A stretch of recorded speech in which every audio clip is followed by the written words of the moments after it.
Bonjour à toutes et à tous, ça bouge enfin dans l'univers de The Witcher. La WitcherCon s'est déroulée les 9 et 10 juillet en ligne avec de nombreux invités et différents panels. Personnellement, j'attendais beaucoup de choses pendant la WitcherCon et c'est tout à fait normal vu l'événement, car pour rappel, c'était la première fois que les univers des jeux et de la série se réunissaient ensemble. Je retiens beaucoup de bonnes choses de cet événement qui, ma foi, a réservé pas mal de surprises. C'est dans cette optique que je tenais à revenir avec vous en vidéo sur les grandes annonces. Je traiterai essentiellement des news liées aux univers des séries, n'étant pas encore assez connaisseur pour évoquer celui des jeux vidéo. J'en profite également pour vous indiquer qu'il est possible que cette vidéo contienne des spoils, vous voilà donc prévenus. Maintenant que nous avons joué carte sur table, nous pouvons commencer.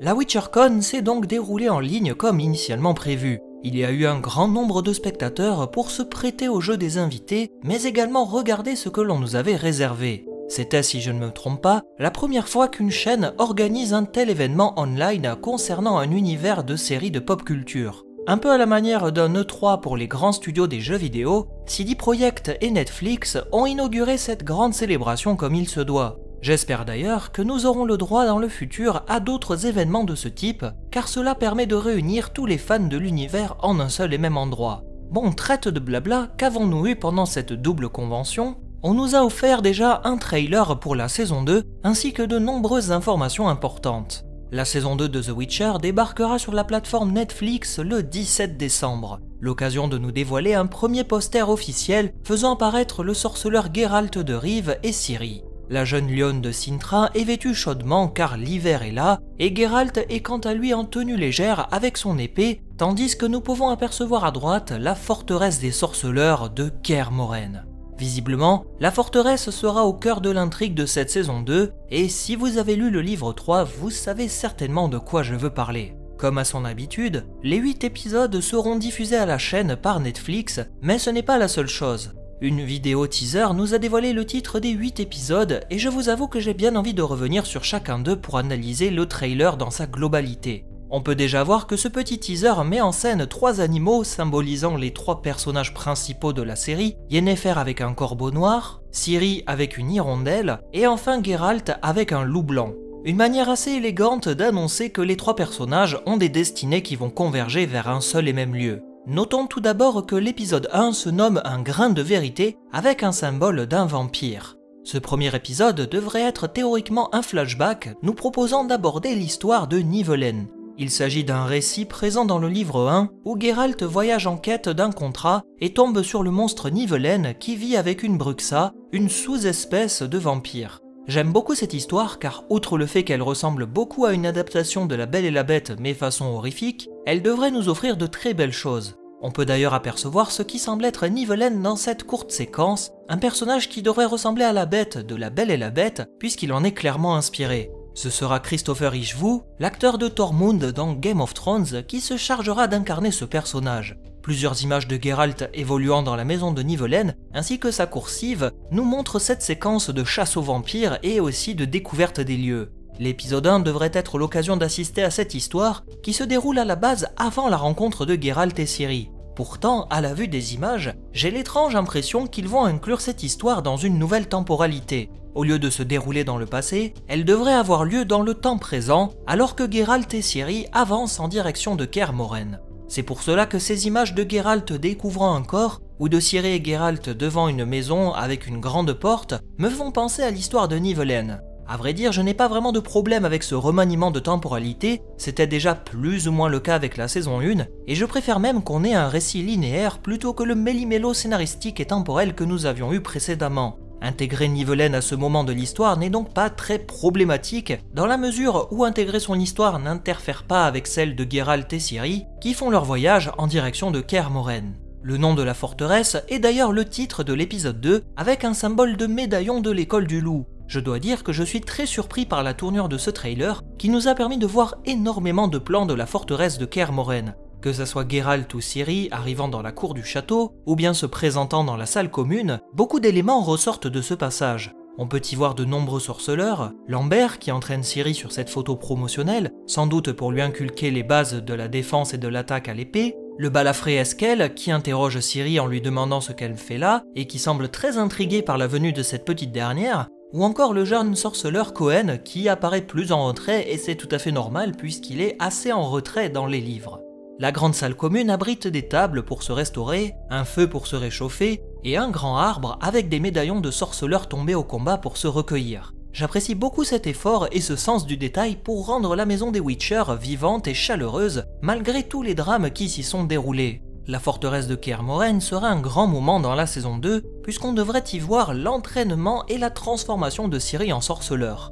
Un entraînement qu'on voit à travers les yeux de Geralt dans un premier temps, l'épreuve des poteaux étant un passage obligatoire pour tout sorceleur qui se respecte. Une façon de montrer ce dont il est capable à son vieux maître Vesemir, que nous voyons simplement de dos et qui devrait se dévoiler petit à petit au fil des autres bandes annonces, avant de passer le relais à Ciri pour dévoiler tout son potentiel. Avant cela, la jeune lionne de Cintra explorera cette mythique place forte autrefois resplendissante et qui n'est plus que l'ombre de ce qu'elle fut autrefois. On peut voir que la forteresse est détruite, la porte d'entrée est fracassée, de nombreux lieux semblent abandonnés, une exploration qui n'a pas l'air d'effrayer Ciri, voyageant tantôt dans une salle qui s'apparente à l'armurerie avec des épées, et tantôt dans une autre salle plutôt orientée sur l'étude des monstres et la confection des potions et armes pour lutter contre les créatures. L'armurerie est vaste, composée de nombreuses épées et armes diverses, et là aussi j'apprécie l'effort fait pour rendre cette pièce vivante et teintée d'un lourd passé. Pareil pour le laboratoire, où les jeunes sont transformés en sorceleurs s'ils survivent au processus final. Le sens du détail est très appréciable là aussi, et j'aime beaucoup le fait qu'on ait affaire à de vrais décors et non à des fonds verts. Cela renforce l'authenticité de la série, qui d'après ce que j'ai vu, semble avoir fait de gros efforts pour s'améliorer. Les critiques perçues sur l'esthétisme de la saison 1 semblent avoir changé pas mal d'éléments et ce n'est pas plus mal. Un changement confirmé pour les armures de Nilfgaard sur ce très court plan, l'occasion de voir que les armures ont bien évolué, comme nous l'avions aperçu sur les images qui avaient fuité sur le net il y a de cela quelques mois. Il en va de même pour Jaskier qui a une nouvelle tenue bien plus rock'n'roll qu'avant, sans oublier son iconique chapeau, de quoi faire tomber le cœur de ces dames dans des sessions de chansons dont lui seul a le secret. Cela permet également de lever le doute, Jaskier sera bel et bien présent et c'est tout à fait normal puisqu'il a une part importante dans le livre 3. N'oublions pas également de mentionner ce qui semble être la rencontre entre Ciri et Triss Merigold, alors que la sorcière fait route vers Kaer Morhen.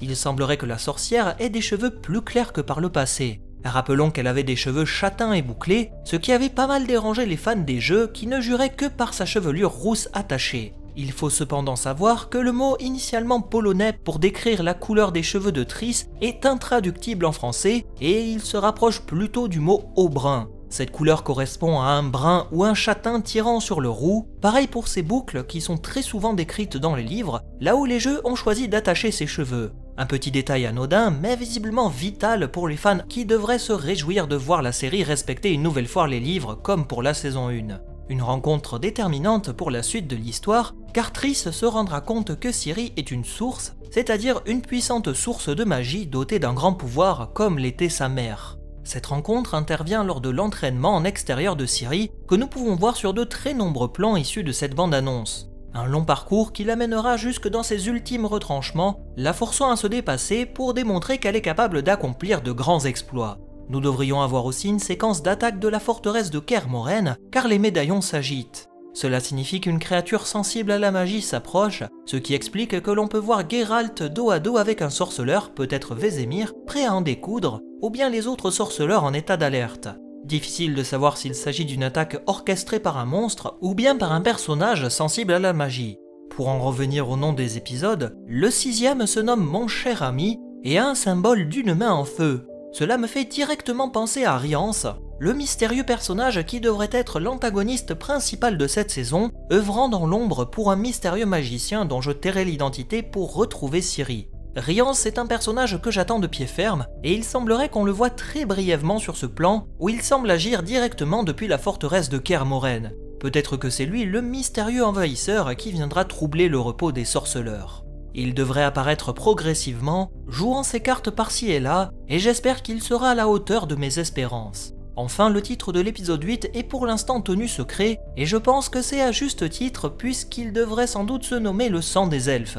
Cela nous permettrait de faire le lien avec la tragique histoire des Roses de Sherawed et une grande bataille qui se profile au livre 3. Je n'en dirai pas plus pour ne pas spoiler, mais j'ose là aussi espérer quelque chose de grandiose et prenant à l'image de ce que le livre nous avait offert. En parlant d'affrontements, nous devrions aussi avoir des séquences de bataille du mont Soden, d'après ces nombreuses images montrant d'abord la bataille en pleine nuit, puis la fin de cette dernière avec le champ de bataille recouvert de corps et la sorcière Tissaia de Vries cherchant Yennefer parmi les blessés. La sorcière est visiblement capturée par l'armée de Nilfgaard, retenue prisonnière par sa consoeur Fringilla Vigo. Nous verrons bien comment Yennefer parviendra à se tirer de ce pétrin pour retrouver Geralt et Ciri plus tard dans la saison. Enfin, dans une autre partie de la WitcherCon, nous avons eu le droit à un aperçu du film d'animation The Nightmare of the Wolf. A noter que le spin-off Blood Origin n'a quasiment pas été abordé, et c'est logique puisqu'il vient tout juste de démarrer son tournage. Ce ne fut pas le cas pour The Nightmare of the Wolf qui débarquera sur Netflix le 23 août. Le film s'offre un poster faisant apparaître la date de sortie et la forteresse de Kaer Morhen en fond. La showrunneuse de la série principale a donné un rapide aperçu du film en disant que ce dernier devrait se dérouler une centaine d'années avant l'histoire du sorceleur racontée dans les livres. L'histoire sera centrée autour de la jeunesse de Vesemir, le maître sorceleur de Geralt. Nous devrions voir ses débuts en tant que sorceleur, une chasse aux monstres qui se profile à l'horizon, mais aussi la fameuse purge de Kaer Morhen qui est un des événements tragiques de l'histoire de la profession de chasseur de monstres. L'animation a l'air très réussie, et d'après la petite vidéo bonus révélée, le studio d'animation coréen Mir a mélangé de l'animation 2D à de la 3D. Je n'aurai guère plus de choses à ajouter, si ce n'est que j'espère que nous aurons le droit à des connexions entre ce film d'animation et la série principale, ne serait-ce que pour l'aspect de la forteresse. Ce sera intéressant de voir la version construite de Kaer Morhen dans ce film, puis sa version quasi en ruine dans la saison 2. J'attends également plusieurs explications, notamment sur le processus de transformation des sorceleurs, ou bien les origines de Geralt, voire un début d'explication sur la purge de Kaer Morhen, qui reste encore aujourd'hui très mystérieuse. L'auteur n'a jamais décidé de trancher sur l'explication qui a mené à cette purge, et je préfère la version où c'est l'école du chat qui est avancée comme étant l'investigatrice de tout ce plan. J'en serais d'ailleurs très satisfait, car c'est la version de l'histoire que je préfère.